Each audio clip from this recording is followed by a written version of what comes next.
10, 9, 8, 7, 6, 5, 4, 3, 2, 1.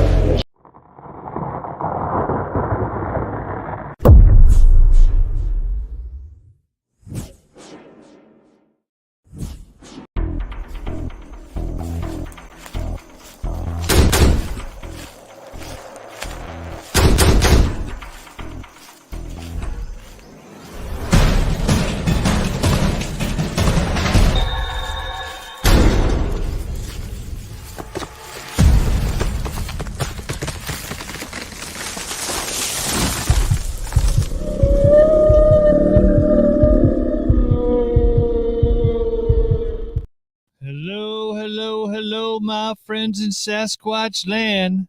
Tuesday night yet again, and Discover Sasquatch is back in the studio. How's everybody doing? We got a little bit of snow here in Connecticut today. It's been a long day for us, but we must continue. The show must go on. And do I have a show for you tonight? M.K. Davis and his partner, Don Monroe. We're going to do a new expedition series. We got the okay from both these guys, and this is going to be episode 1 of the Mojave expedition. It's going to be told like a story, like you guys are all on the trip. They have footage of everything, and they're going to tell the story. And then at the end, your minds are going to be blown off the face of the earth. I still can't get over it. Wait till you see what goes down. It's well worth it, and I'm glad you guys all made it here tonight. I'd just like to say hello, Strange Land. Hello, Sharon. Hello, Blue Eyed Northern, Kanye 777. Hello, Flat Rock. Everybody's in the house tonight. Sasquatch Seekers, the Squatching Cowboys here tonight. Hello, Miss Francesca, D.D. Harrison, BF Bud. People are pouring in. This is well worth it. Believe me, I would be coming into this myself. D. Worm, hello. Long Island Bigfoot. Everybody's here tonight. Everybody got just a couple announcements, and we're going to get this show on the road. I had a lot of questions about my eye. I will be having surgery on March 16th to have it drained. That's that part. Also, we have special prayers tonight for MK himself. On Thursday, he is having a heart procedure to have stents put in. And I would appreciate everybody out there to give MK prayers for that. He's a good man, and I hope it goes very well for him. So please, prayers for our friend MK. The Brown Dwarf T-shirt contest. One more week. Get over there, watch the Brown Dwarf interview, and try and win the T-shirt. And also, Miss Sherry Porter, I've been trying to get a hold of you with the copy of the Letters of Love and Light book, autographed copy. Please get a hold of me. If not, we're going to have to redraw that. And then tonight, being such a very, very, very special show and a very special night, I am giving this Camelback hydration pack away. Desert Camo. It is a nice pack. It's a nice pack. We are giving this away. At the end of the show, you must be a sub. You must leave a comment. And you must share the video to enter. And the comment you must leave is "Carry On," in honor of our friend Carrie Arnold. We miss him. So that's how we're going to win that. You have to be a sub, you have to share the video, and you have to comment "Carry On" as Carrie himself, Kerry. So without further ado, let's bring them both out. Don is on. He is on a phone. He had some misfortune and his place has burnt, and we have him on the phone, and MK will be live. So, ladies and gentlemen, Mr. MK Davis and Mr. Don Monroe. Hello, my friends. Hello. How are you all tonight? Yeah, my concerns are my voice. I had a fire, I just told you about that. It was New Year's Day, and I burnt my lungs, so I'm having a hard time. But I'm going to do what I can. But Glad to be here. Okay, well, thank you so much for taking time out of your guys' busy schedules and sharing with us this story. I have had the pleasure of seeing the story from the beginning to the end twice now, and I'm here to watch it for the third time. Why don't you guys give a little intro on each other and tell everybody how you met? Because you guys are like I'm trying to think of Well, I'd say Heckle and Jekyll. yeah, well, Helka and Jekyll would work. Um, you guys know what I'm saying. I had a bunch of them in the back of my head, and now they're all gone. Like Sherlock and Sherlock's partner here too, Watson. Sherlock and Watson, Tom and Jerry, whatever you want. So whoever wants to start, Don or MK, go right ahead. Oh, Don and I met. Oh, it was probably back in 2005. 2005, I believe it was. And I went up to Oregon to the Western Bigfoot Society. They had a Bigfoot conference there. Don wasn't there, but his nephew was. Don had lost his wife and was he was occupied with the things that go with that. And so the next year I met Don, and we just began a friendship that resulted in a lot of adventures. In this pursuit, it's you have to do some traveling, just about, if you're going to go to these places, especially Bluff Creek, which is what my main interest was at the time. But later on, it widened out, and we ended up going on this adventure down to first Joshua Tree National Park, way down in the south of California. And then we made our way back up to the Death Valley area. And so that's what this episode's going to be about, that strip called the Mojave Desert. You guys are like modern day Indiana Jones. This isn't just regular expeditions. You guys are in caves. You guys are digging. You guys are in the 120 degrees weather.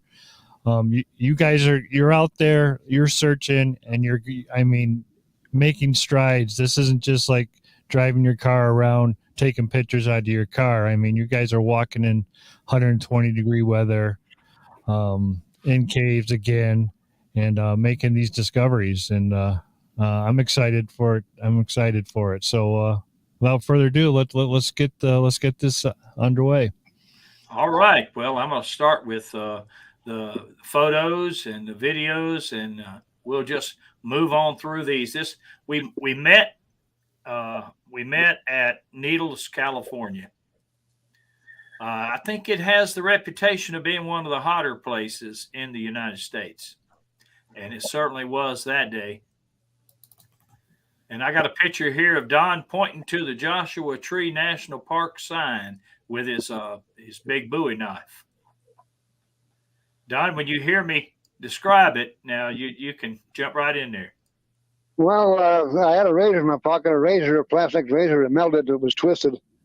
And when MK drove up, I was laying on the hood of my car against the windshield, kind of like a lawn chair. But that area, it's the old Route 66, Chicago to LA, that old story. But that area is so hot that a rattlesnake couldn't crawl out there without being shaved on his back. Wait a minute, I'm sorry, I've got to do the sharing, don't I? Yeah, I was just gonna say you got to share the screen. Here we go.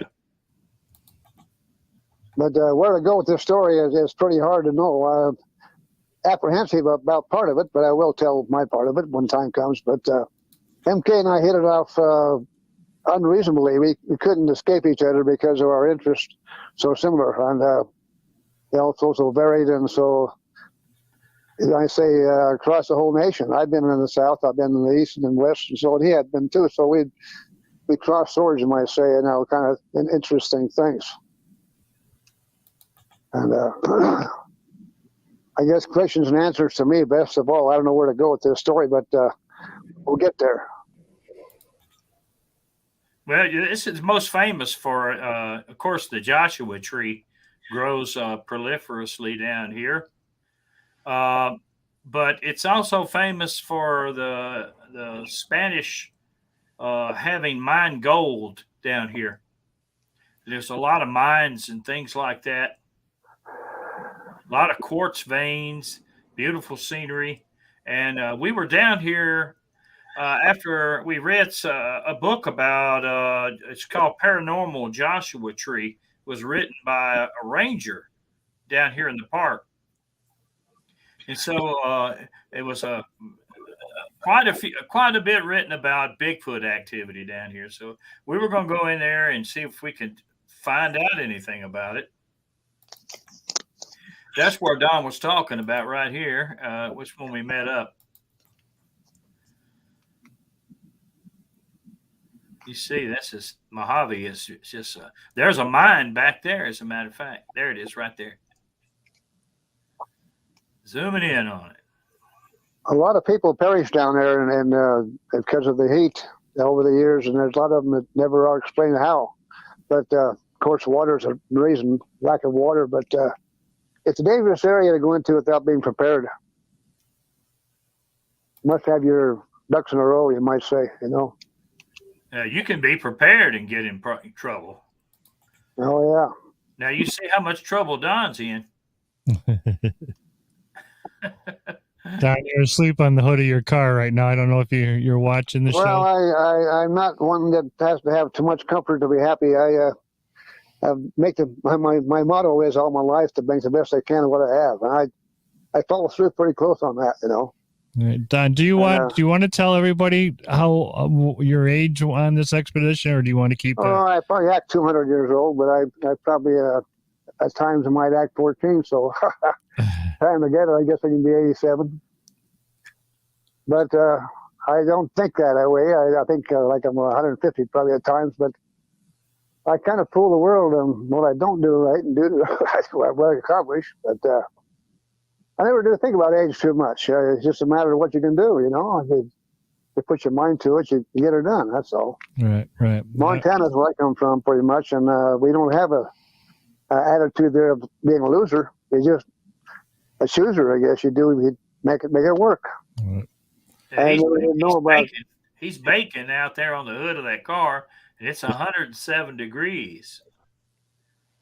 But it was better than laying on the ground, you know, where there's problems at times. I know anybody who's laid in the desert ground, they might know about the desert problems you get into, a lot of them. And I don't like to sleep on the sand. I just don't like to. But that was just a temporary thing, and I just brought it up because it was kind of, MK took a second look at that. I don't know why, but anyway, that's not the story we're going to get into, but we'll go there, I'm sure. But tonight, my story is apprehensive in some respects because it don't sound feasible, don't sound possible, but it did happen. And the critics don't matter to me one bit what they think, say, or do, because they weren't there. And we had things happen on this trip later on in the story. You'll get there, but it was actually incredible. Yeah. Well, and it's not over with in some respects. Well, I agree with you 100%. It's absolutely incredible. That's one of those big old. It's the that area around Joshua Tree is famous for these huge dust devils. You see the strength of those things and size. Yeah, those dust devils could cover quite a large area and tear up trees sometimes. Even I've seen those in the forest too, in mountains in far west. And they aren't just dust devils; they're just like a whirlwind, dervish, you might say, like in imagination. You know, they get pretty. In Hawaii, they call them the big puka. You know, the big hole in the ground. And come on, you know, they come us after you. They're worldwide. They would go on around the whole world. Even at the sea, you see those things. Water troughs. But I'm a bit lost of where to go with the story until MK gets the questions out, or what do you want to say? Yeah, well, we're just making our way along right here with the pictures and the video. We hadn't made it into 29 Palms yet, so we're making our way along. I'm There not we are. of the film. I don't know what's going on, but I have to be told, so I understand that and bear with me on that one, because I just can't. Yeah, you're holding on to a Joshua tree. Get your picture taken. A lot of sandstone in the background. Okay. That rock is just gorgeous. The way that the weather has carved it. I remember I climbed up on some rocks, different places too, that showed some of the cuts and things and the abrasions of the weather, what would do to it. I don't remember that. We've been to many places on these trips. It's hard to just stop seeing pictures, but I will do it best I can. The only thing I realized about being there at this time of the year, Don, was that it was so hot, and then it was full of people. I expected it to be kind of an empty place, but there was quite a few people out there. This is a major attraction. Going historically on that, and the trains went across there years ago, and the stagecoaches as well. Back in the day before Route 66 was a popular movie. But I, even as a kid, crossed that country when it was pretty hard to explain. 44 days. Imagine that. But that Joshua Tree area is really a fantastic place yet. It's still got mysteries a bunch. A lot of them unknown explained deaths down there too. Yeah, a lot of missing people go missing there. It's quite a few cases. And then you go back as far as the conquistadors back in the days of Cortez and Coronado and those kind of times. Well, when Montezuma moved his treasures north, well, a lot of them got there, and they're still not found. Yeah. Well, if you look up in these rocks like we're looking at now, yeah, we're up under that in that sort of a cave or an overhang. Don, and you've got your phone out taking some pictures. Yeah, it'll kind of like in there, kind of like, isn't it? Yeah, it's kind of shady up underneath there. It's surprising. We're looking at a pack rat midden. Okay. Yeah. Pack rats put that thing together with some of their poop, and they just kind of rub it in, and it turns to a tar. You can see it on the left side of the screen there. It might be 1,000 years old. There's that's something MK's interested in, is all the details, and he does a good job. We're heading later on up to the Nevada territory, and that's when things really begin happening. Now look at that. You can see the tight places and the places that there are to hide, which is all up in them big boulder fields. Reaching those holes, you can get into a rattlesnake if you aren't careful. There is 87-year-old Don. And yeah, if I got down like that, somebody'd have to come in there and pull me out. Well, with those holes, I have snakes in them at times. Those sidewinders get in there sometimes. A yucca plant. What'd you say? Pardon me? There's a lot of yucca plants around there. Yeah, there's sage, yucca plants, and just places that are places for reptiles to hide, lizards and snakes. In the desert, I guess, that area. It's too bad I can't see this. It really is. But well, that's spectacular scenery. Look at the size of the boulders. But it was mighty hot. The boulders are almost suggestive of around the Idaho border of Nevada up there when they call the City of Rocks. And those people who haven't been there should go sometime. It's amazing how close it is to the same kind of terrain, but it's not the same at all. with different kind of rock formations, and it's also a higher desert. But there's lots of wild places in the United States people never seem to get to.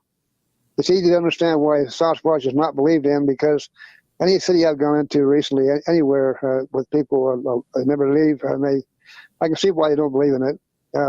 Wild people, wild man, call it that, forest giants, because there's not an identification thing of the modern people today are just not dumbed down, but they just don't travel like they used to. The same perspective. They cling to the highways pretty much. And there's a lot of wild places in the United States that are fenced out now, and even more wild before because of the keep poo, And so we don't realize that these Sasquatch type things can be anywhere where people just don't go, and there's a lot of places they will never go. When you drive by mountaintops, who's up there? I mean, hardly anybody been there in a long time, but they used to be more than now. They never had more to themselves than they do right now. Our country has got so much fenced off and fenced out that you just about have a lot of holes in the wall you can still crawl. And the Sasquatch live that way pretty much. And they don't just go in the forest. There's all kinds of different aspects to consider. And that has to be with sanctuary and food and their own kind of lifestyle. What kind of berry are you eating off that bush? Describe it to me. Is it white? Well, I couldn't see it. You ate it too fast. I'm not seeing the pictures, but might have been a mulberry. I don't know. It's a kind of a low bush. It's been so long ago. But berries we eat in the woods are everything you can think of, from huckleberries to choke cherries. It's just every kind of berry out there.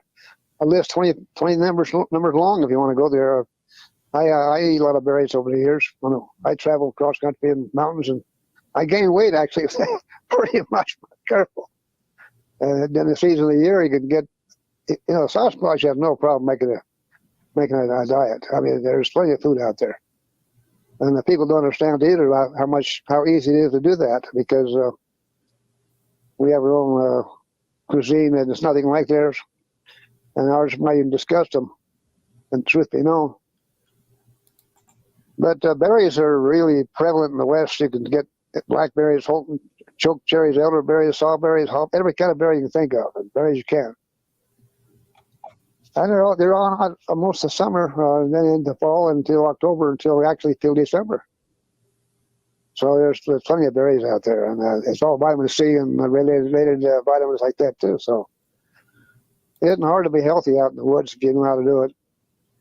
Well, if you look at this picture here, it's got a vein of quartz that seems to run continuously, even across broken rocks, where they have the cracks and stuff. Left to right or right to left, however you look at it. But that quartz has gold. It's gold bearing. That's what the Spanish were after. We discussed that quite a bit when I was there, and how gold's still plentiful to retrieve if you know how. It almost looks like it was. It almost looks like it was placed there, like it was cut out, and those individual rocks were put inside. To me. Yeah, like somebody made a quartz sandwich. Yep. I found a vein of gold a while back, and I still know about it. And I've showed it around here, but it's at least got 40 pounds of gold in it. But you can't get it out because one tap on those rocks would cave the whole mountain in, probably. It's in a place underground in a lava tube over in the Idaho territory of Montana. But people who have seen that they just stand there and stare at that gold. And you can't get it. There's not a way. We thought about it a lot of times. And if you die doing it, you should try to put a blowtorch on it or anything else. You never get it out. You cave the whole mountain in, the whole internal mountain. But there's gold out there, and then when you think about the different lava flows across the United States western country, the Great Basin, there's endless places there's gold underground that's inaccessible. And you'll see it once in a while, a vein of it, and it's not the right place to mine, so you don't do it. If you you're go to the looking, back just go to territory, right here on the left side, you'll see a rock wedged, just barely hanging up there, waiting on somebody to come under it so it can fall like a rat trap.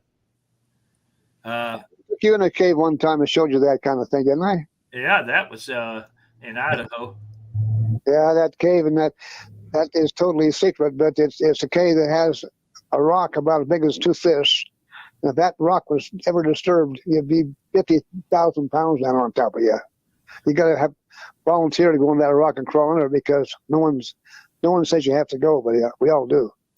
But if you went past that rock and it caved in, you'll never come out. And that's also the place where Sasquatch prevail, and we've seen them in there. Actually, you've seen them. And this Sasquatch thing is over, to me, is overdone on just forests. These creatures have to go in places that, in caves and things at time to survive. And I've even been in meetings before in Oregon years ago when I had a 2-hour conference and a guy talked about not possible that they live in caves, and I couldn't hardly sit there and listen to it, but they all applauded that, and the whole group was totally naive about the whole thing, about caves' importance. But just understand that having been there to see yourself what the evidence is in caves, they do live in caves part of the year. Listen to this rock right here. We're going to tap on it and just listen to it.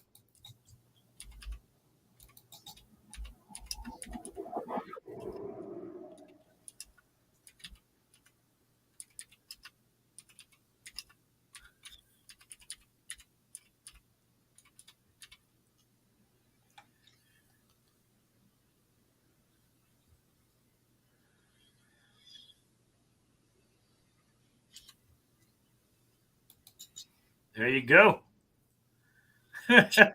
I'm glad there wasn't nothing up in there, Don.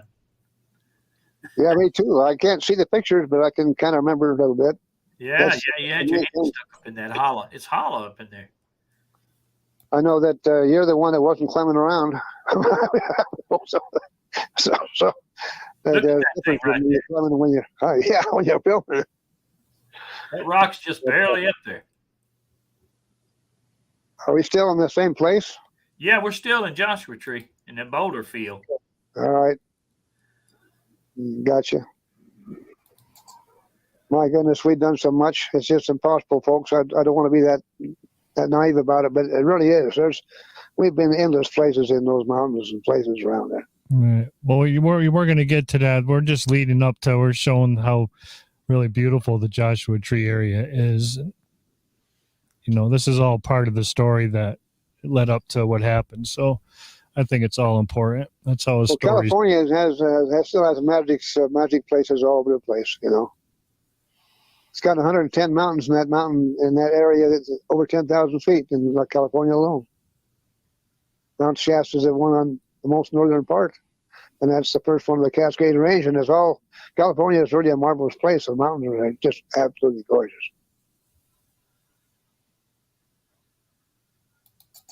There goes Don up a sheer wall. He wanted to look at that vein of quartz.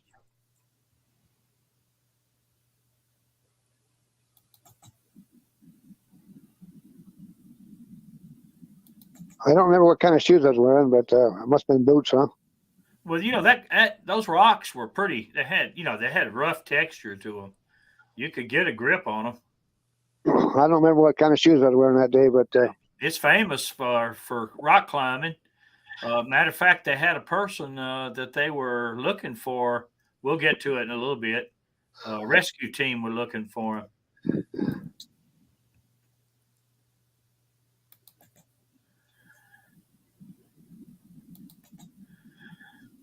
Wonder what took that Joshua tree and bent it over like that, Don?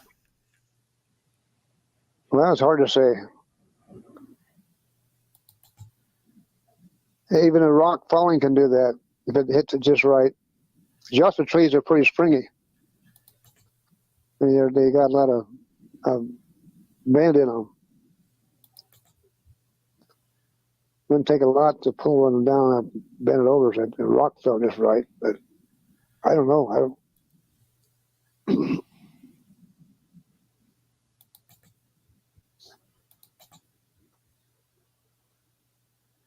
Boy, I tell you what, there's just a lot of geology there.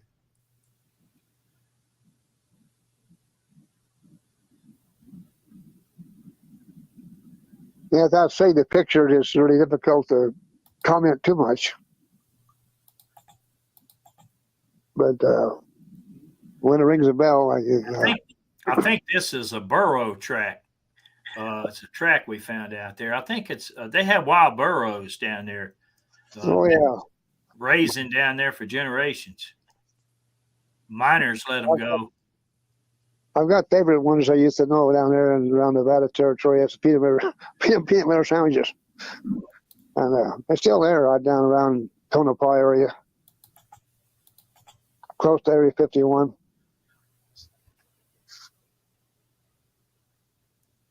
I've had some wild donkeys and horse friends. More or less, you call it that, associates. You go out there and spend enough time, you got to get to know the lead Mustang, Some kind of mushroom here. I don't know what kind it is, but I'm sure it's probably deadly. Look at that. Speaking of deadly, you wouldn't want to go take a trip underneath that thing. That's that big rock that was leaning against another rock, and it looked like they were made for each other. Well, they probably were at one time. Maybe. I mean, earthquakes happen and rocks separate. Probably 20 tons.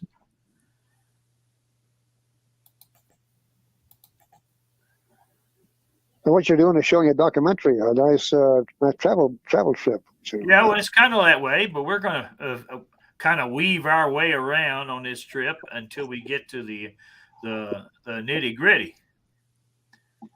I don't know if y'all can see this lizard, but he don't think we can see him. These guys see how he's sideways at us.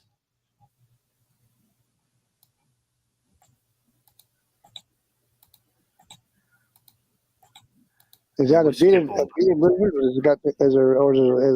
what color? There's the rescue people trying to find that rock climber that fell, and they were just fortunate that they had their phone with them, and he actually called them, and they're coming out looking for him.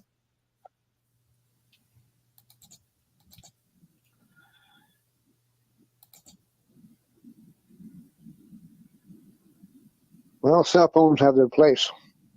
Yeah, well, they do. I don't like them, but they do serve a purpose. You see why they call it Joshua Tree? Look at all this, a forest of them.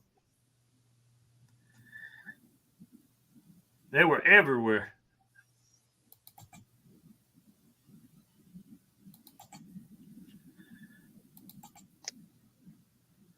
That's rough country right there.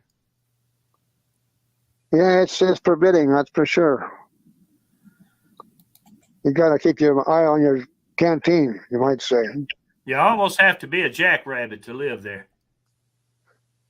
Yeah, you start seeing them, hallucinating because they just don't prevail out there very much. We got a picture of one. Yeah. He didn't look like he was happy.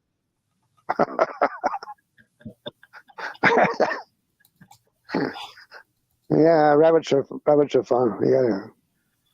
All right, this is the Mojave. We've left Joshua Tree, and we're going north out into the Mojave.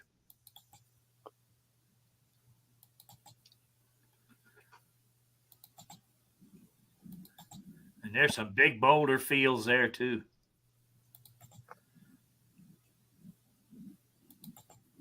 Look at the patterns in the wind and stuff is cut in that rock.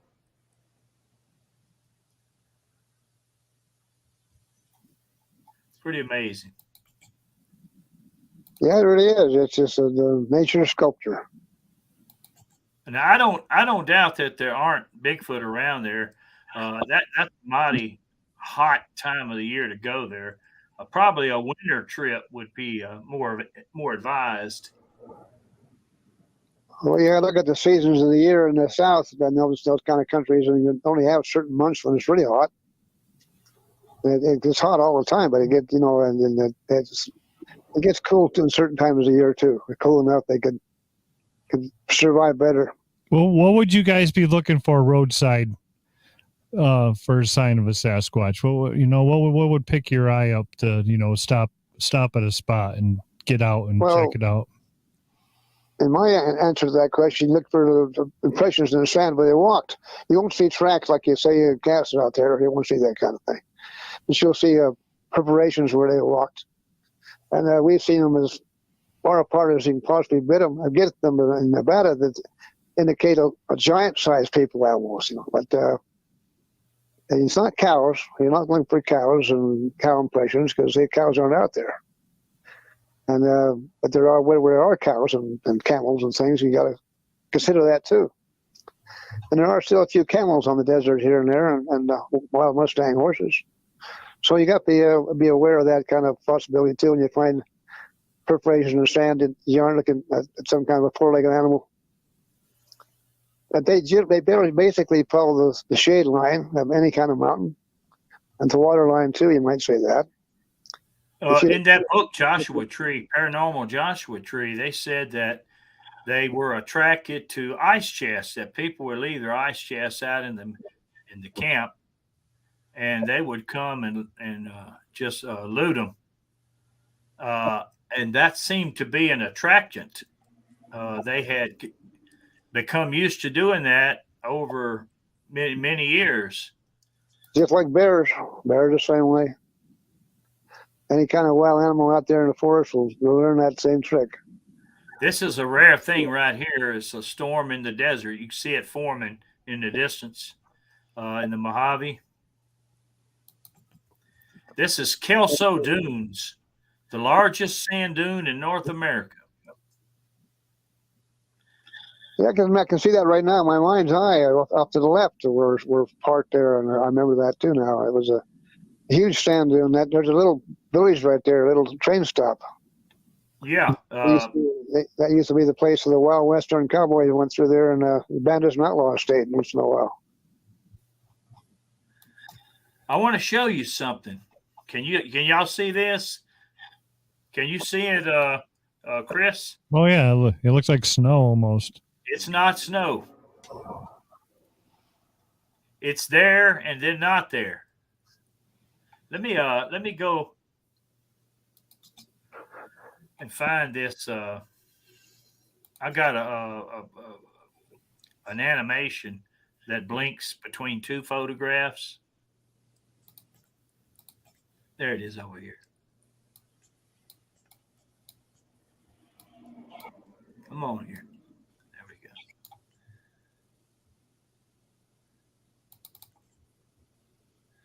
All right, just watch this right here. Let me get over here to the right. Hold on. See it blink between two photos that I took only a second apart. Huh. Now, I don't know what it is, but it was in one photo and not in another.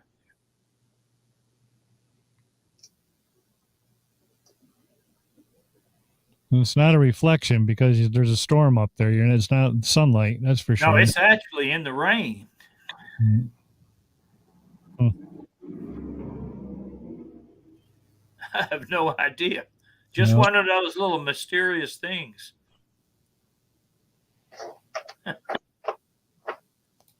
All right, back where we were. That's what I like about your stuff. I mean, you notice the very, very tiny. Now, nobody would have noticed that. That's the next picture right there.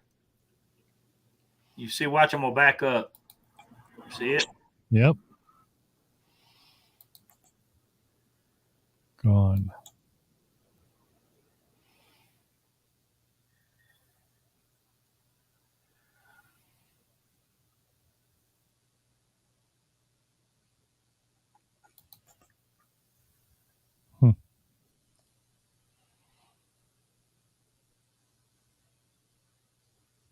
It could have had something to do with that really hot rock getting suddenly doused by, an downpour of rain. Steam, yeah, it could be. I don't know. It would be that bright of a white. Now it looks like it's higher, doesn't it? I don't see it. See it right at the crest of the mountain there. Right, bring your cursor up, right to the right there. No, right there. You see something there? That's what it looks like to me, but it might just be the skyline. I don't see it, but it could be there. The skyline, no, it's a skyline. Yeah.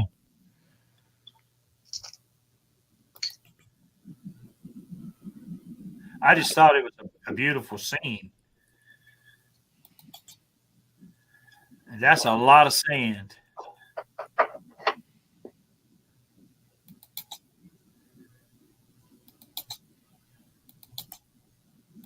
Kelso is a town there in Southern California that is kind of the hub of the railroad, for the mining.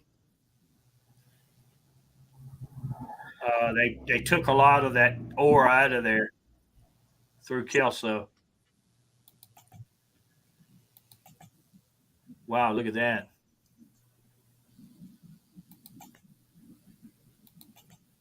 Now here we are. The story starts to heat up. Here it goes, folks. What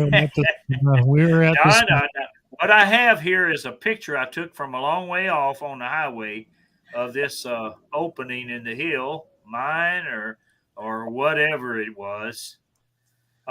We were driving along, and I called you on the phone, and I said, Don, I see something up on the hill.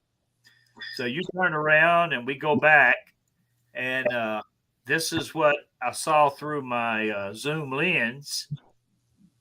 And so I wanted to go up there and check it out.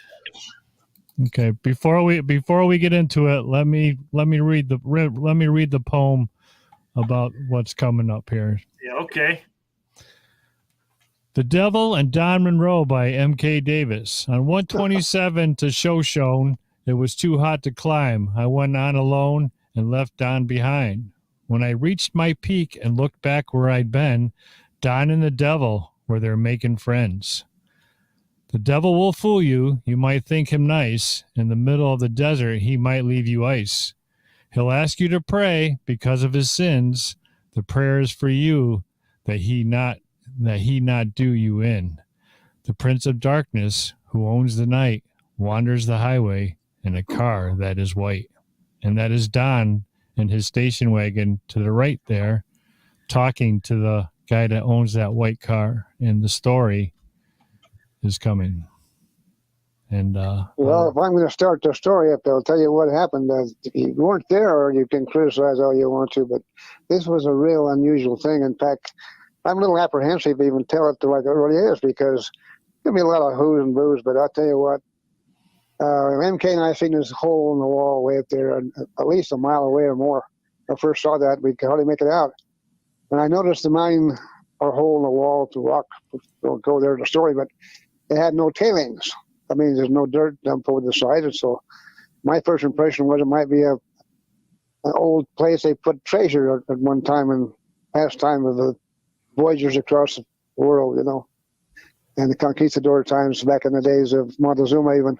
Well, anyway, we got to the point, I told MK that no reason for us both to go up there right away. I go up there and see what the situation is, and I'll bring the equipment up when the time comes, or plaster or the water or whatever you want to say, goods to make the day. So that's what I did. I parked our car parked, and I sat in the running board, you call it that, over the door. So hot, 120 degrees, and it was just almost a furnace. Well, anyway, so I was sitting there, and he'd gone up the mountain, and it took a while to get there, and he was looking down, of course, and the car pulled up there. Well, this car had a fellow in it, and I thought at first he was from Mexico, because I'd been a lot down there. And I said, "¿Cómo está, amigo?" He said, "I don't speak Spanish." I said, "Well, I'm Indian." I said, "Okay. And what dialect?" And he went on and explained he's from Central America. And he said, "Do you want some ice?" I said, "Well, Heck yes. He had about a 25 or 30 pound box of cardboard box, open top, of ice in there to hand me. And I could not believe my eyes. But anyway, no lid, and it wasn't dripping. And ordinarily, 120 degrees, you'd be running down your legs. So I took a couple of chunks, and sit there. And he says, then they volunteered, and the phone rang. M.K. called down, who's down there, what's going on? And he says, bring your stuff up and take me a list what it would be. And the guy says, what you guys have found up there, and I didn't say a word to him about this. I hadn't been there yet myself. He says, it's very, very important. And my people, meaning his posterity, I suppose, and actually could come across this mountain range with the old ancient travelers, he used to call voyagers and so on. And he says, and what you found is very important. Well, he didn't know what we found. How can he know? And we didn't know ourselves.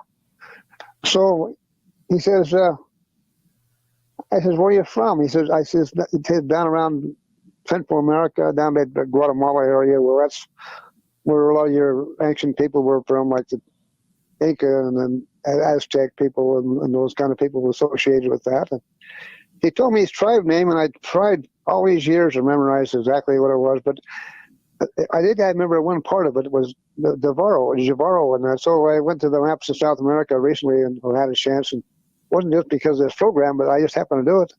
But I did find the Javaro River, which is at the top of the Amazon run up in the Andes, comes down that big river. It's pretty good size too. It comes into the Amazon.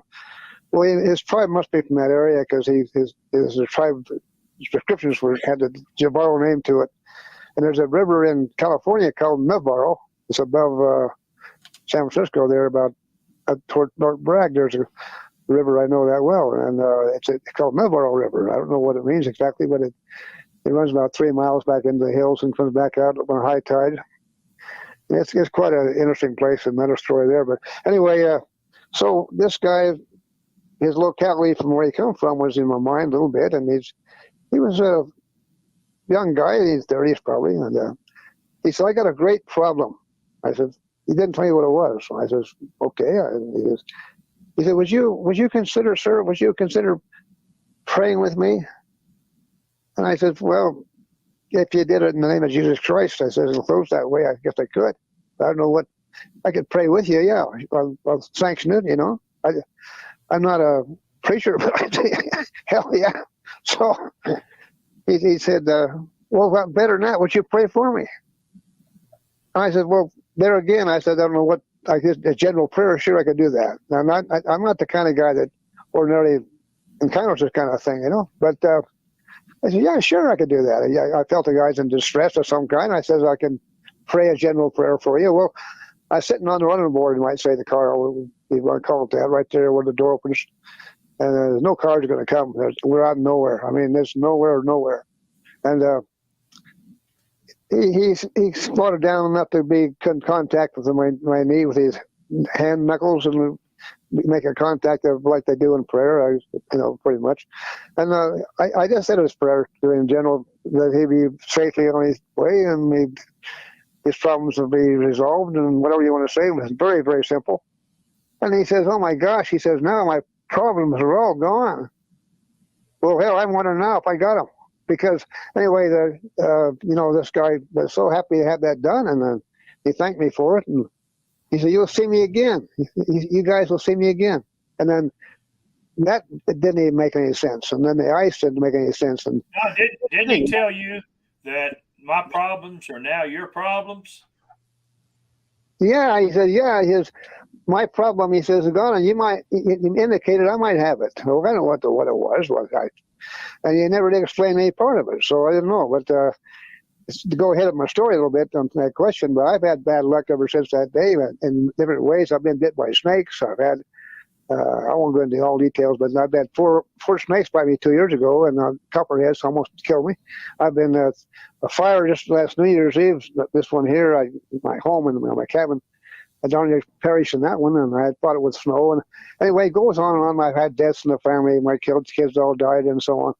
And just a lot of things have happened, and not to be complaining, but I've had all kind of things happen.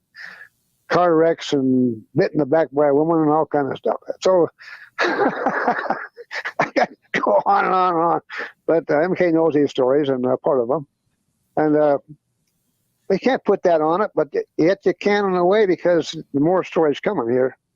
And the guy drove away, and I didn't. His license plates weren't California, and they weren't Nevada, and they weren't nothing I recognized at the time. I wasn't even too interested, but it was a foreign plate. I never saw him again to my knowledge, but I'm not so sure. But anyway, so I climbed the mountain with the stuff I had, and met up, came on the top of the hill, and he said, bring some plaster too along. So there was some tracks to take, and I'm a caster and a tracker of sorts, and a lot of it. And I was excited what kind of tracks would be up there. Well, I got to the cave and entrance, and it was really hot, and I laid the stuff down, and there's a little bit of shade, not very much, on both sides of the opening where natural snow. There's a little kind of a little shade there. I crawled into that right away just to take a short breather, And then I remember telling MK, start filming, and he never does question when I say that. I don't do it too often, but he began filming right where I was pointing, and I had my cell phone in my hand taking pictures too. Now, I expect some kind of flack from people out there and all kind of ideas what this could be. But inside the cave came at me, my picture of myself is a really good one. At home, I don't have with me. But there was triangles, and there was rectangles, and there was circles coming in cobalt blue color, just like the radiation looks like in story and song, you might say that. It was coming right out the cave toward me, in large numbers, like basketball size, and then almost a bushel basket size. And I backed off, of course, and MK was filming this. And I got the pictures about 9 in a row, and I'd lay them out sometimes in my house. I had done it, and it's horrifying. And they even got red, looks like could be electricity inside of them, kind of like circling in like a hot plate on a stove, all kind of stuff. Well, it was really hideous. Well, when that happened, my whole countenance became uncomfortable. My body, I didn't know I was radiated or what. And I don't know yet, but I probably was. Well, Don, tell them about what we were doing up there. We had all of your plaster and everything to cast some tracks, and I'll show the pictures of the tracks. And there was some tracks up above the cave that he wanted me to see, so I went up there and I looked them over, and he filmed me, and I've seen the pictures. I got some too, and it looks like me all right, but looks like it's not me too somehow. And although it does, he definitely knows it's me. I had no doubt about that. But my eyes have changed, and I didn't know that myself then, what the situation was. But MK recognized it finally. But I climbed up on the rocks above there about 25 feet, and there were 6 tracks. I remember counting them, and they were 3-toed creature. Now, I've never in my life, all my life, ever found a 3-toed anything, except dinosaur. Maybe if you got lucky, Tyrannosaurus Rex, but it wasn't that, and it wasn't the Black Lagoon creature in the movie. It wasn't none of that kind of stuff. But I see a 3-toed creature definitely was one. Holy smoke! And I was excited because after all these years of stories you hear about 3-toed creatures, I found something that could identify with the possibility. So I began casting one, and there's a film out there. I did see part of it one time on someone's TV set, but that showed me making this cast up there, and the wind blowing real hard. The wind came out of nowhere, and it got to be almost unbelievable strong. And I cast this 3-toed creature, and MK has the cast of his house in Mississippi. But it was just one thing. And then also with the cast, I could not believe my eyes. I've been down to Palmo, California recently to the powwow down there with the Chumash Indians, and I was raised with Indians quite a bit, and I think like an Indian quite a bit, and I can talk to them. And they told me about their buffalo trips to the Northwest in the old days, clear up to Idaho and Montana territory, the Great Basin, hunting buffaloes. It was amazing stories. And then they got into the Catalina Islands, and they told me how in the 17th century there was small pachyderms, that's elephants, were known on the Catalina Islands. And I didn't know that until that time, but it's just been a short time before that. I was down there to their powwow in September. So anyway, I used to camp with them 4 or 5 days down there, and then full regatta, put on Indian clothes and stuff. Anyway, the story was these taxiderms were on the islands, and they were still possibly around in story and song about little elephants with people. Well, my imagination goes, and also the fact of the matter is, in that part of the country it was in, there's wild boars, and there's pigs coming in from California, and there's javelina, and there's peccary, and different kinds, the desert pig and things like that kind of thing. Well, anybody see a little elephant out there would think it's probably a pig. I'm just saying that happened to many distance, you'd probably think that.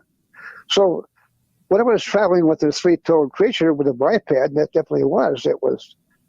It's a story that part's hard to believe too. But I to this day I haven't found one again. I've searched a lot of places in Nevada since that time, and never found quite that. We found other things. It's pretty interesting too, though. But I never found a three-toed creature. Well, that one of my feathers my cap for what you want to call it, the mystery. But the whole story is this guy, and he took off in his car, and we went back down finally. But we spent the day there, and my eyes changed, and they looked like a cat with the slits like you would see in a serpent.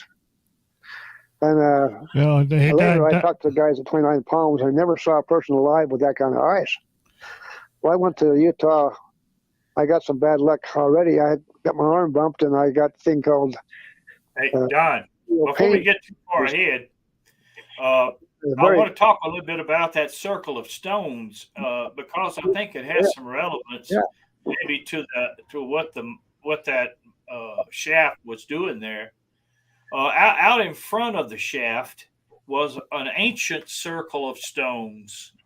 And when I say ancient, I mean it was so old that when you turn the rocks over, they would be a totally different color underneath, the desert having varnished them brown on top. It changed colors over the centuries, yeah.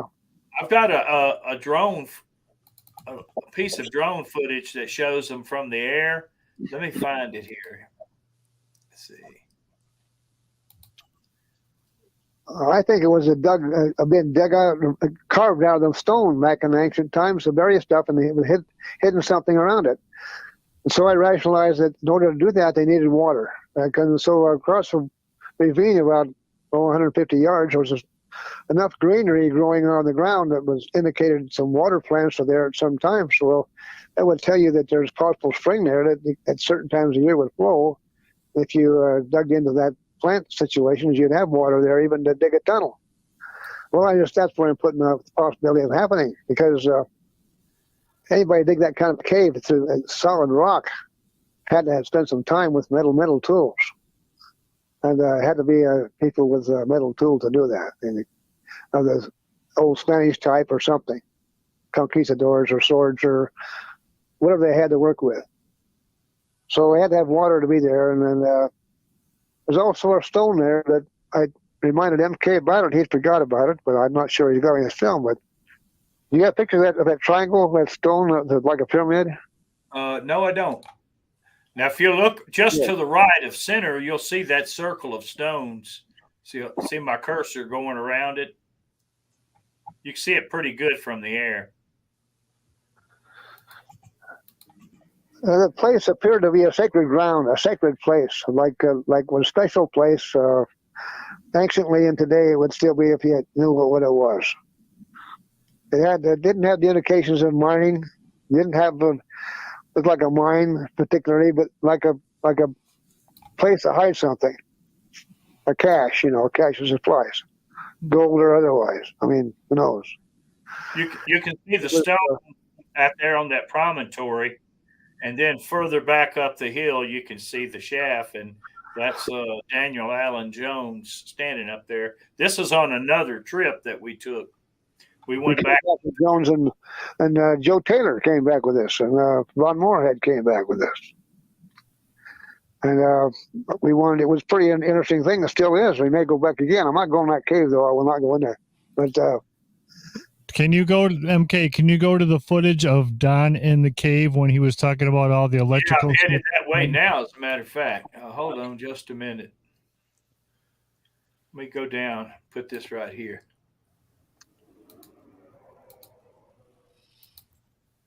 There's Don casting that track.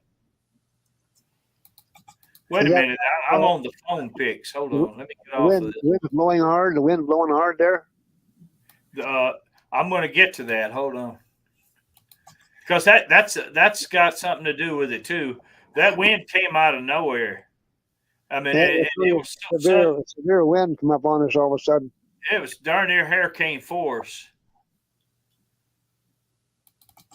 I remember that real well because it was blowing dirt in my face and all kind of stuff. And it was a trip you just don't forget. You know, it's just things happen on that trip. It was just incredible. And that stone, I'm began mentioning it is a perfect shape of a pyramid. And I'd guess the weight around 100 pounds, but 85, 90 pounds of stone. But it's not the same kind of rock around the area. It was carried there by somehow. I don't know. I can't imagine how, but Travoy might bring up there. I'm going to cut the sound on if I can. I don't know why the sound's not on. I'm disadvantaged. I can't see the pictures, but I know that what there's going on there. It should be on. It should be on. I don't hear it. There it is. I hear it now. It was 35, 40 mile an hour winds, probably. Oh, I was to start out. It got more than that. I don't even know. I could never tell you how much, but blew hard. I know that much. And well, the mystery of the whole thing is what was the blue lights and what was that radiation all about, and also how my eyes changed and how I changed, my countenance changed. Well, for the size of this track that he's casting right here. It's like a little elephant track. Yeah, and that definitely was. I cast it carefully because I've been around circuses. I worked in carnivals as a kid and on circuses too. I did a lot of traveling, and I know elephants a little bit. I've been in Asia too, and I've been in Australia. Anyway, so those tracks were definitely, to my opinion, small elephant tracks, and that's really something to say. But they weren't huge. About the size of make a claw with your hand, and that's about the size they would be. Looking down at your hand from the top and make a claw out of it, and that's about the size of a small pachyderm elephant track. It'd be like a baby. But these creatures now, they do exist in India. There are certain places over in Burma they found these elephants too. And according to the Indians down in the Chumash Indians down on the coast, the Pomo, they told me that these elephants were a breed of elephant that was fully grown, and they had with also horses on the islands out there in Catalina Islands, a lot of horses. And the Indians were seamen and great farmers and also sailors, and they traveled part of the world and brought things over there, I guess. I don't know. But there are stories in other places in documentation of elephants and horses in North America long before the conquistadors brought the big plugs over here, and like the ones they did for the horses for the Spanish invaders. They had huge horses like Persians and so on. But the horses of the western states validate that. Some more stories, but I found petroglyphs in caves up in northern Montana and Washington, Oregon that have ponies from the same kind of ponies almost the Appaloosa comes from Asia, and they date back before the Navajo, before the people in northern Idaho built those horses and developed the horses on the spotted rear ends of Appaloosa. And there's Pierce, but. The horse history has not been taught properly in school, that's for sure. Okay, we're now in somehow or another. I missed those. Yeah, you missed you jumped ahead of the cave picture. I don't know how that happened.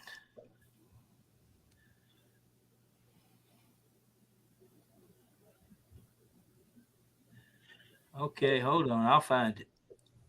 What is the question? I didn't quite get that straightened out. We haven't gotten the picture of you with the blue orb and all the other lights that were around you while you were sitting in the mouth of the cave. They're not there? He's got them. He's just got to find it. Oh, I might have accidentally put them in another folder so that it would be easy to get. Hold on, I'll get them. Don looks at orb blink comparison. Now, I put these two together. When I took these pictures, I was holding my big camera in one hand and my phone in the other hand and taking simultaneous pictures. So they both recorded this.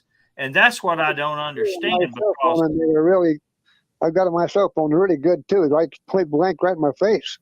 And they're really something else. And there's no doubt about them not being probably a radiation or something sooner to that. It was awful stuff. I know that much. And we aren't that far from Area 51. By miles, probably 40. And zoom in on that blue orb because people need to see that this is an orb that's got the energy. It won't let me zoom in on it. Huh. Not on a GIF animation, it won't. Let me see what I can do. I don't know why they weren't there. I can always go back to the original. Let me go back to the original. Let's see. That would be those blue lights were real important to see that. That's to me the whole story. It just there's more coming up. We on down to later on to Sky's Castle. We get there. I'd been there many years earlier before Sky's Castle was even known. And they had just a fruit jar out there for donations. And there's things we'll tell about them when we get down there. But there's a lot of mysterious things around that Sky's Castle that indicates real mysteries, giants even possibly. And why a moat around the castle. And yeah, there's a lot more pictures in this. For some reason, they didn't transfer over. So you can't show the ones, huh? Oh, I'm going to show them. I got them.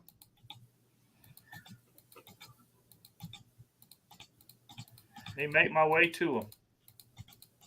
Yeah, that's why I was reluctant to even tell about the story because who in the hell wants them to have eyes like a cat? There they are. Okay, now people have seen orbs. You can tell this is a bright blue orb midday in the dark of a cave. There's more story here I can tell you about those eyes too. And I went to the Vets Hospital about this, and a specialist who was not a veteran at all, associated, became special to the town of Utah and get me to down and spend a whole night in his place to interview me and film me on my eyes. He's never in real life saw a person with that kind of eyes. Right. It was alive. He said, the guy from 29 Palms was there too, and he told me that he was one of the guys that take care of the corpses on the desert when they die out there of heat stroke. And he seen eyes kind of like that a little bit, but never saw a person alive with eyes like those cat eyes. Look at this right here. It looks like these. Now, normally you would say that was just an artifact of the iris of the camera, but look, you can see where it's smeared. Right. They're all the same shape, though. They're all what? How many sides they got? 1, 2, 3, 5 sides. There's different sizes of them. I didn't take but one picture. And what's it doing with all these different? Right. And now the next picture that you take, Don, it's like he follows the orb out. Well, I have these pictures at home, and they're really something else. And they even got fire inside of them, and light yellow colors, and all kind of things going on in them. And now they're outside of the cave. Those are look, they're smeared, going up, taking off. Right, they're all traveling out of the cave. See, I knew myself. I was the one involved. I knew I was being blasted by something that wasn't normal. Right. And I was just a couple of feet away, and I was backing up, crawling backwards, and then my cell phone in my hand. And I got some excellent pictures, and I still have them. I took care of them. And I lost a lot of pictures in my fire the other day in my cabin. I lost a lot of stuff, but I still got a lot of things too left over. But the next pictures, everybody that you're going to see once they leave the mountain here and get into town, I still can't get over it. We can't get over the whole scenario of this problem we got into there, and I'm not going back in that cave because you couldn't force me in there with the gunpoint. You would not go back. I No, I wouldn't. I don't went blame back there you. I went back with the guys to show them where it's at, but I wouldn't go in there. I don't blame But David you. Jones did. He went in there against my bidding. I told him not going there, but he went in there and spent about 10 minutes in that cave. And David, he never did tell me he got hurt or anything. It's just a mere mystery. Well, I mean, it don't really look like there's anything to it, just looking at it.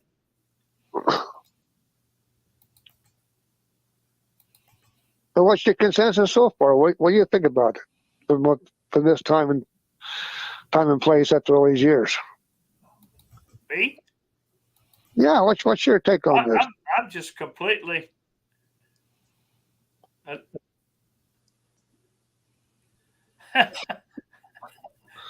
It's 115 degrees and the wind is just howling up there. Well, at least 115. I know my razor melted in my bucket and twisted the shape out of it. I had a razor in my pocket up there in my Western shirt and whatever shirt it was, and it was melted in that pocket. And all right, there Donnie is offering us ice cold drinks from the ice the man gave him. Yeah, I guess it did. I was so overwhelmed by that ice, I couldn't, that was the South Pole. All right, here we are, Armagosa Valley, coming into Death Valley. See the DV. Yeah. The little town called Beatty, Nevada. That's where that ballerina dances. You want to go see her.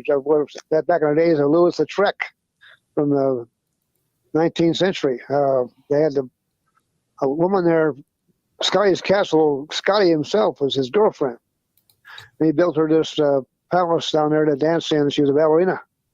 Very beautiful girl. And Louis the Trek, the artist, came over from France, a little guy, midget, painted the pictures on the wall in there for the people who have spectators. When no one's there, she had an audience. I was back in those days, quite a while back.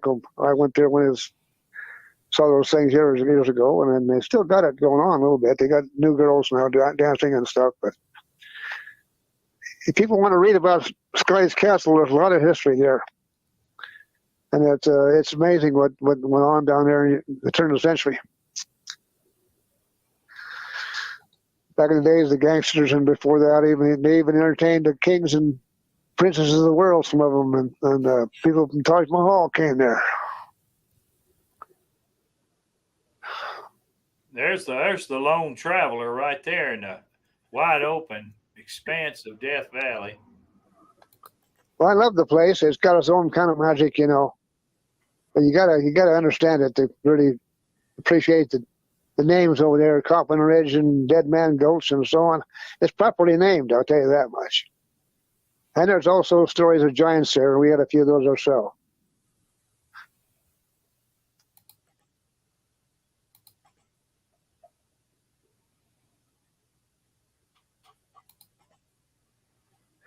Yeah, there's giant stories. It's 120 degrees.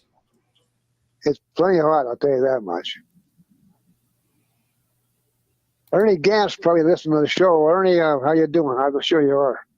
But he's one guy you had to listen to him too. People about giants. They're out there.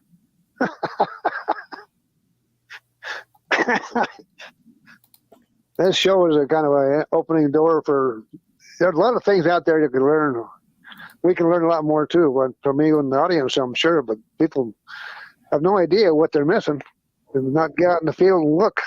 If you look at these rock cairns, you'll see that they're made of rocks that did not come from around here. That somebody brought these rocks here.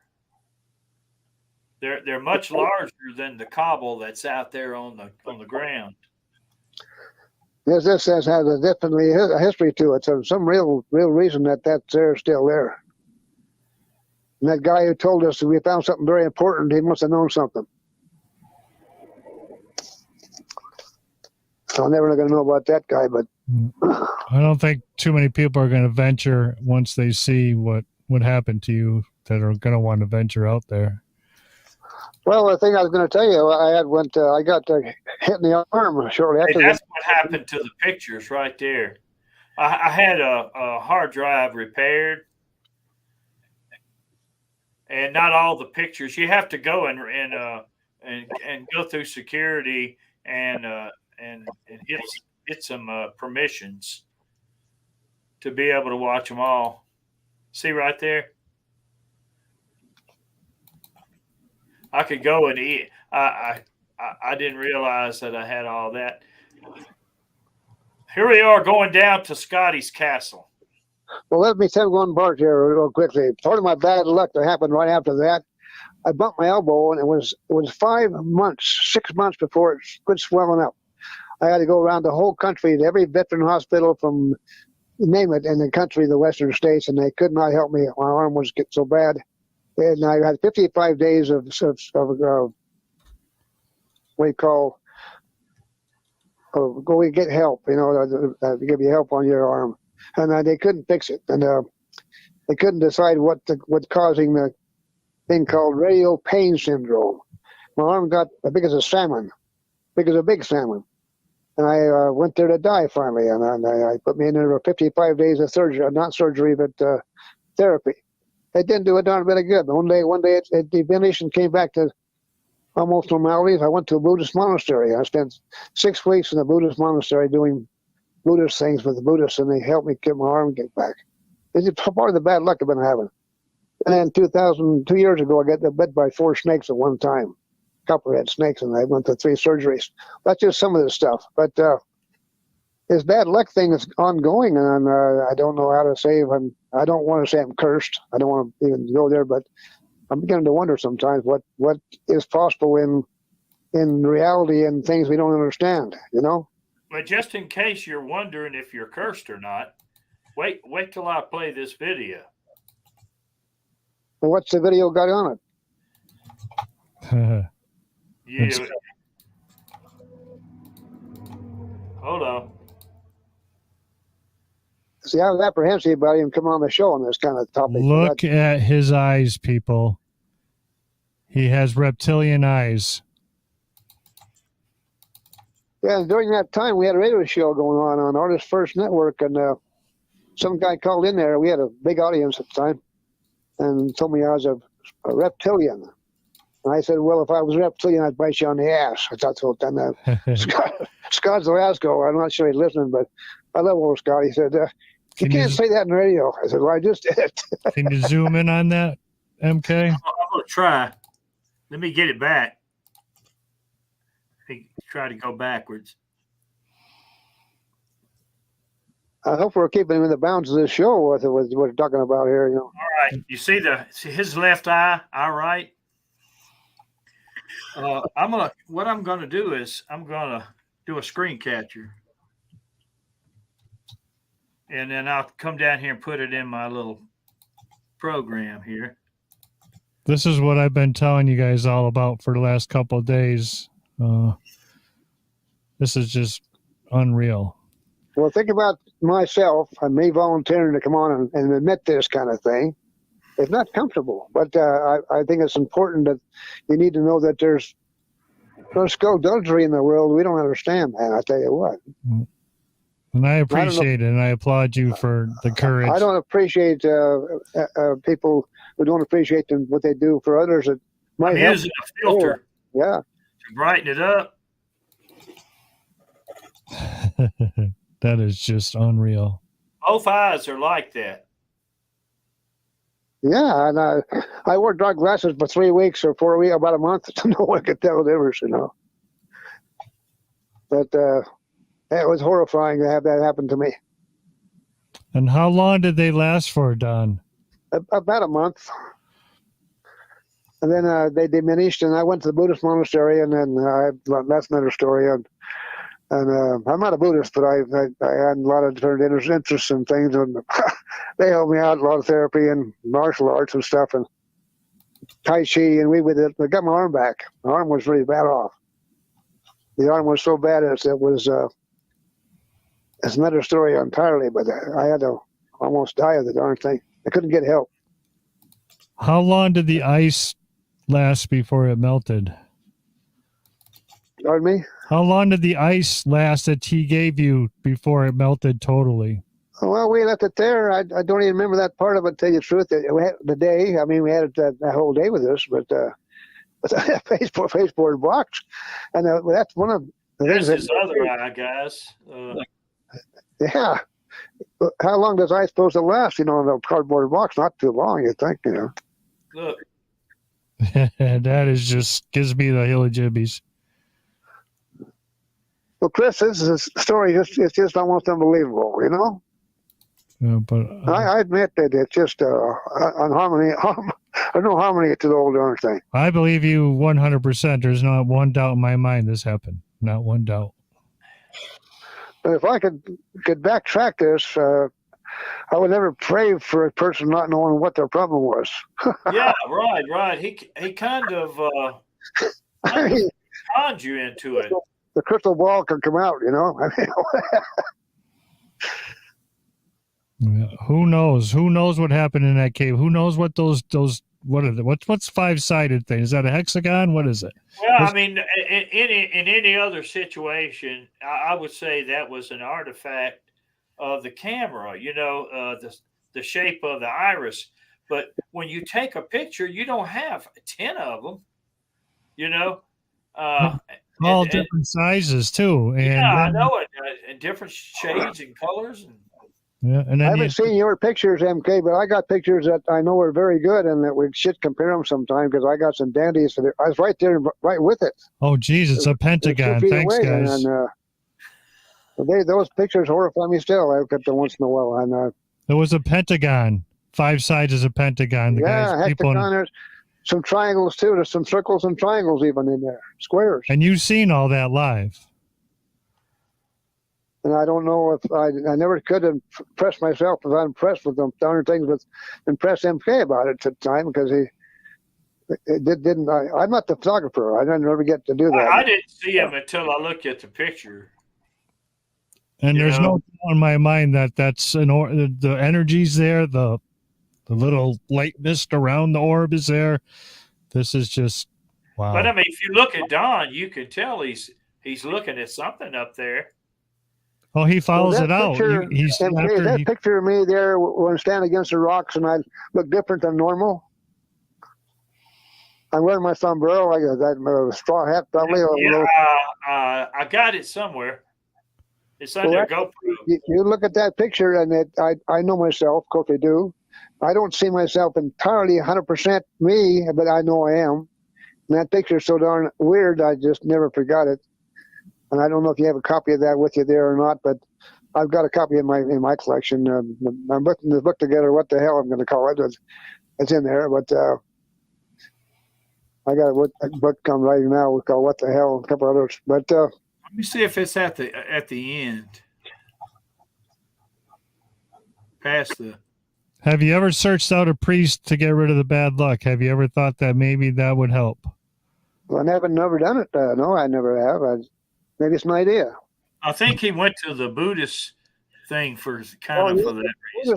But see, you understand Buddhists, and I'm not an authority on them, but they think different than anybody else. I mean, I could elaborate, but I won't.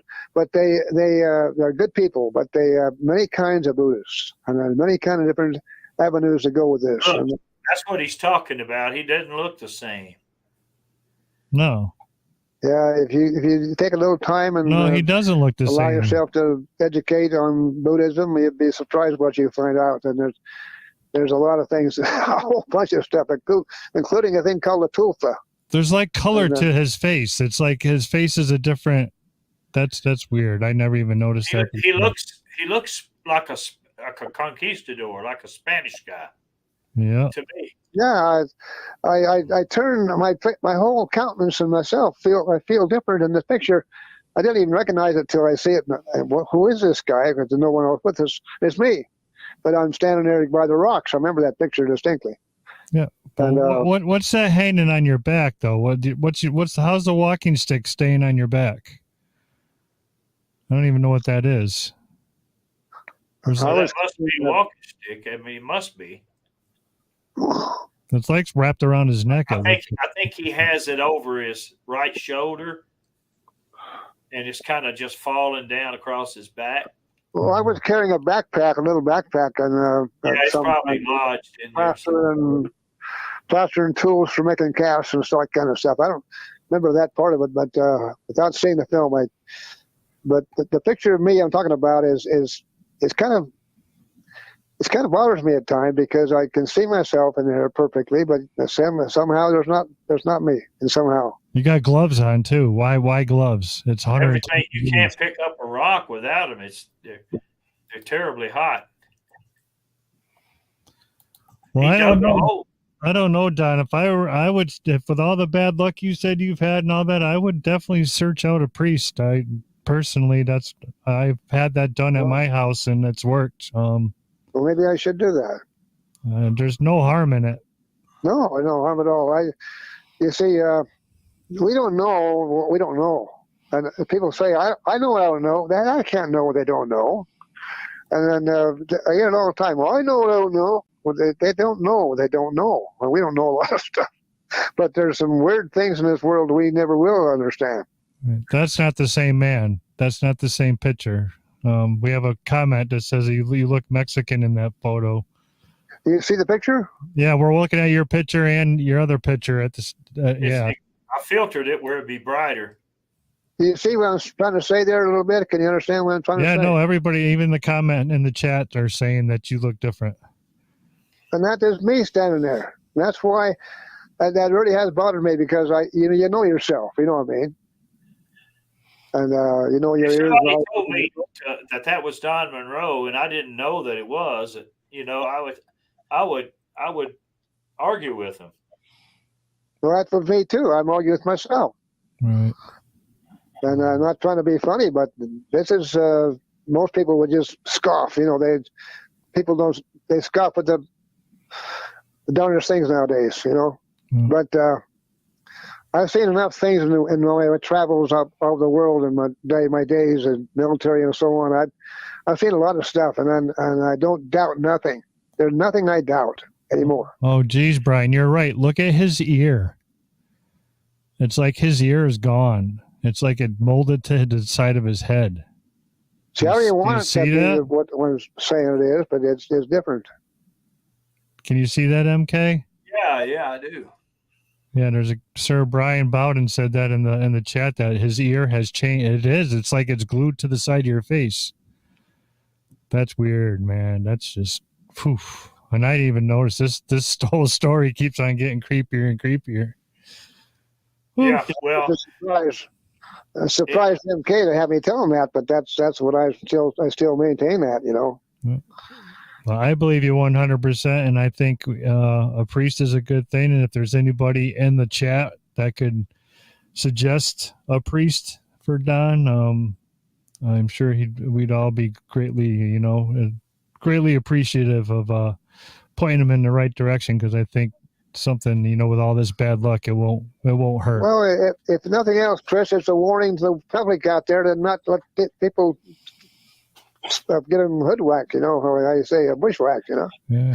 Well, he just he saw an opportunity. I'm the last guy to get tricked, I thought, and I'm not the last guy at all. That guy came out of nowhere too, and that's just strange in itself, and gave you ice in 120-degree weather. Who does that? Nobody does that. He's from down there in where Maya's. That's where the Mayas. The word Maya means magic. It means witchcraft. The word Maya means witchcraft. Yeah, it means magic. It means voodoo. Yeah. Oh man. Well, if you get into, I'm not an authority on this stuff at all, but I do know a little bit about a lot of things. And this is just the tip of the iceberg of the penguin. Remember that old cartoon years ago about New York City and turned on to ice up there? Well, it's cartoons, but we're in the age of the penguin right now. Our whole western frozen solid up here in Montana is one block of ice. Well, I just want to say thank you for sharing that. I mean, not everybody would share a situation. Well, yeah. Like well, this. I'm apprehensive in some respect, but not really. I got people who are rational out there. I'm one of them. Well, Don, when it comes peeling back the pages of your life, to tell people about your adventures. You have some of the more unusual ones. You Oh don't yeah. have Cliff. regular normal adventures that people are out about doing and seeking. You have more outstanding ones. Yeah. You've been Quite a under the few. earth. You've been the highest mountains. You've been behind waterfalls. You turn over rocks. You look under them. Over cliffs, and I've been shot, and I've been stabbed, and I've been bit, and I've been chewed on, and There I've you been go.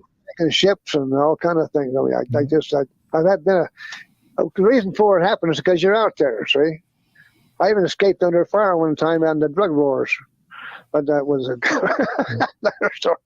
But, I feel very, very privileged to have you on the show and agreed to come back Well, again and continue this, because the next one that's coming up about the hands.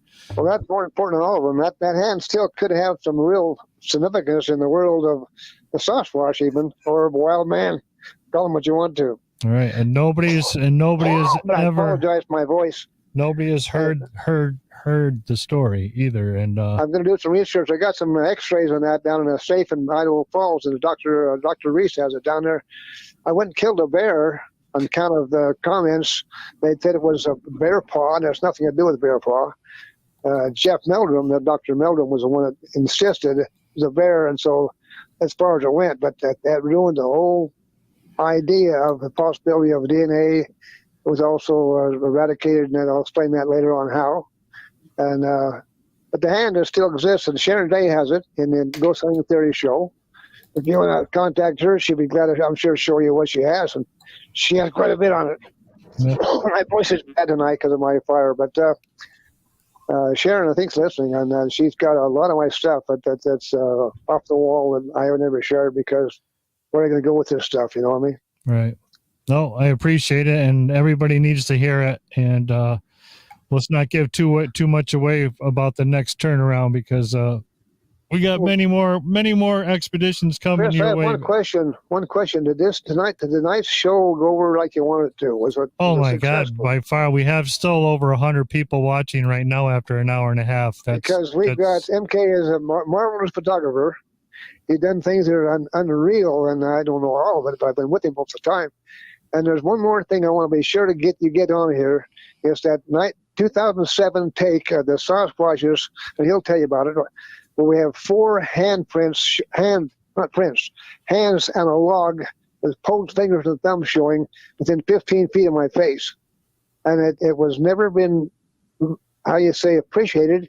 It's as important or more so than the Patterson film. And if he shows that on your show and does it right, I guarantee you're going to have top billing on the rest of your life on this Patterson film.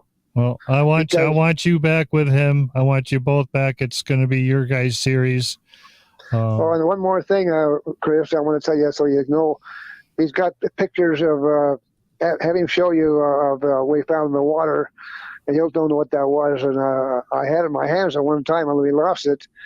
It was a possibility now, and I can't conclude, but it may have been an embryo or a miscarriage of a Sasquatch. And it got washed away and it got lost, but we would have solved this whole problem 20 years ago, 15 years ago. But we lost the darn item, and he got films on that.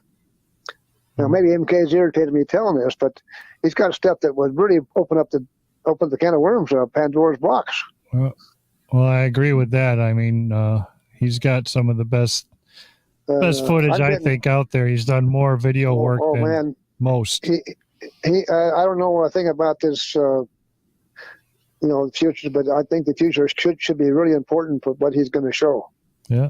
Well, you guys are both going to be welcome back anytime you want. And we got time for a couple questions. It's already on an hour and a half. And sure. If it's okay. Yeah. So if anybody got a couple questions in capital letters for MK or Don, let it come out. And again, thank you so much, both of you, for you're sharing. welcome. I think it's time the world did share from one another a little bit more sharing going on here. Yeah. You guys are welcome back anytime you want. The truth on what matters, Let's see. All right. Here. No questions. I guess that's a good thing. I don't know. No, well, it is a good thing when nobody has any questions because their mouths are dropped. But we got some. Charles, I'm your Huckleberry, says Chris, MK, and Don. This was a spectacular interview. Well, thank you. I think it was because of the type of material that we covered. It brings back memories for sure, but it was spectacular to live it. I mean, that was one heck of a trip. Yep. Here we go. There's still some mysteries in there we didn't get to, but there can be solved. I'm going back there again someday, but I'm not going to go in the cave. But I want to get back and take a look at that obelisk we found up there. Francesca E says it is good for Don to share this for his sake and everyone else's. So she says thank you. Yeah, I don't mind. People out there doubting Thomases, they're welcome. They're part of the world. But my answer to all this stuff is you weren't there, so what can you say? Yeah, there's not one doubter in the chat room, believe me. Yeah, you weren't there, so what can you say? Boots on the Ground Barb says, thank you all for sticking around tonight. God bless and see you next time. PJ Arkansas says, very important to remember to pray during these outings. Except for praying with him, that guy. Yeah. I think that guy was the devil himself. I think MK hit it. Well, I wouldn't doubt it a bit. It has the devil's own. I mean, one of those, put a knife under your pillow, you might say.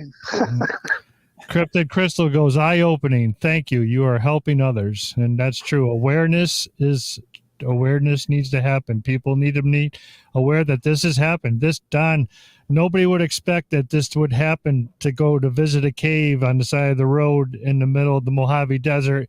You would see a blue orb and walk out with reptilian eyes. I mean, that just doesn't happen on an everyday basis.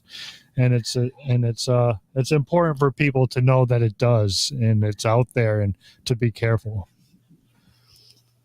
Yeah, somebody marked that promontory for some reason with that round circle of stones. All right. And then we forgot to even mention that one that's in the dead middle that points to the sky.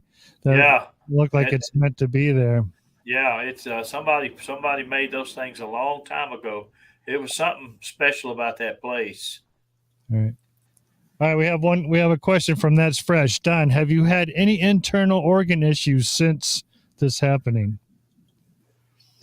Internal what? Organ issues, like, I don't know, maybe bathroom issues or keeping weight on. Well, MK and I got poisoned 2 years ago on the food down in California. We were sick for 14 months on the food.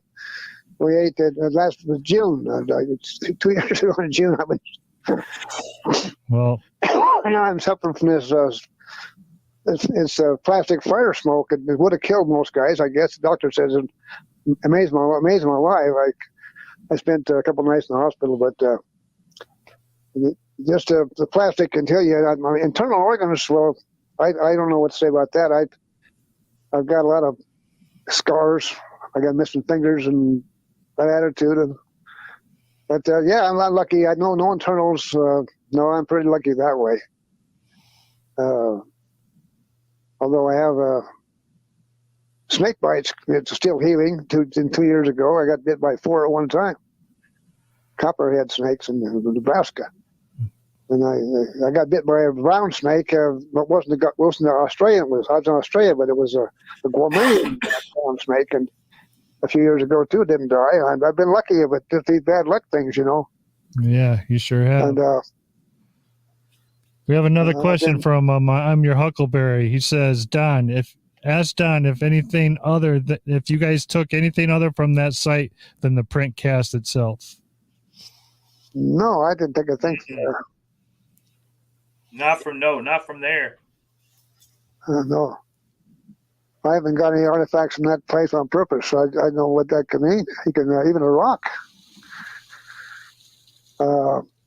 I got some other stories from the trails down toward the Chiricahua, Arizona. I got some stones one time off of an old Indian grave that was shipped off in the days of the cavalry days, and I had to take it back. It was I know these things can happen. You don't think, like in Hawaii, you don't bring out certain rocks off certain islands over there, All right. We got go back in the mail. We got Be Kind says, MK, prayers for your surgery. Thank you. Yeah, well, the public out there needs to know that there is a God, and I believe it myself implicitly. Because if there wasn't one, a lot of us people would not be around right now. As examples of what you can experience. Well, thank you, Art. I mean, not Art, Chris, for your show, and look forward to coming back on that hand. Yeah, Hand's real important. I'll have you guys back on monthly. We'll do an expedition a month. How's that sound? We didn't even finish this one. We still had Scotty's Castle. So we can get it another time. Yeah. All right. Well, we can pick up from Scotty's Castle and we can go to the caves in Idaho, or we could start there and move on. I'll tell you what, I got so much that I don't even know where I'll begin. Well, we'll get together and we'll conversate again, and we'll decide what we're going to do. Have MK, if he would, make a note to get those ghost pictures from the ghosts in the caves. We got pictures at random in caves that are ghosts, and it's really incredible. So. Well, that would be pretty neat. MK, you're holding out on me. You're not telling me about all this stuff. I'm not sure myself. He's been through some stuff with me that he doubts himself, probably. I got one or two that just, I can't even believe it. I even tell you about the darn thing. Well, maybe I'll have to send the photos to MK so we can get them on here so we can share them from your side. So he's got some pictures from ghosts and ice. He might not want to tell about it now, but we have ice globules that 10 pounds heavy or 5 pounds heavy that have pictures inside of them, water babies. And there are stories from the Indians that people never hear about, and but they had them with tears in their eyes a while back down the reservation, showing these pictures to them, and they said this doesn't happen that people get those pictures, so I got them. All right. So you got to be out there to get stuff, That's what it takes. Be out there doing stuff. The majority of Don's career has been without a phone. He didn't have a phone when I met him. So all this wandering across this country, up and down and all around, he was out of contact. And he didn't have a camera. He carried a throwaway disposable camera with him, a film camera. And I've looked at some of his photos, and he's got some pretty remarkable stuff. He photographed a giant skull in the basement of a museum 45 years ago.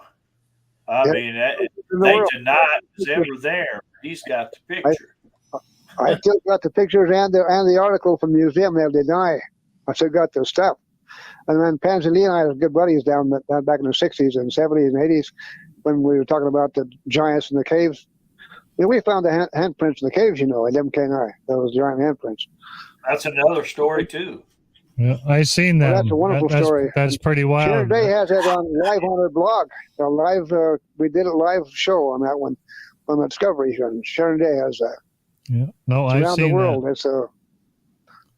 That's an awesome story too. We're definitely going to have you. Excuse me. But I just want to say thank you so much. We're gonna head Thank up. you.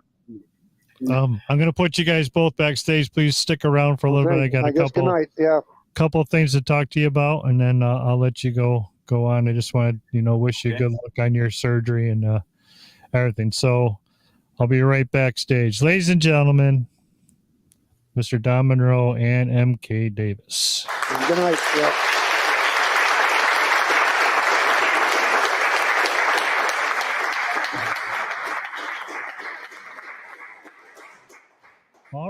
All right. Now, did I tell you this morning, or did I tell you, Soren, that this was something that you all wanted to see?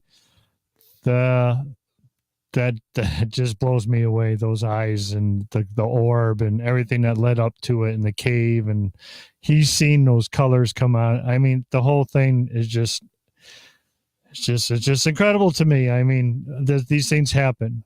So again, go to the Brown Dwarf video. You got 1 week left for the t-shirt. You'll have to see it to learn how to win it. This is a really nice camel backpack. It's the water pack, got the water bladder, all that. Got to be a sub. Got to share the video. Got to leave a comment. Carry on. I miss my buddy Carrie, and I've been thinking about him last couple of days. So, and that's all you got to do to try to win that with that pack. So thank you all for showing up. I really appreciate each and every one of you. Without you, we would have no show. And you know what's next, as my buddy Larry says. Get in the woods, people.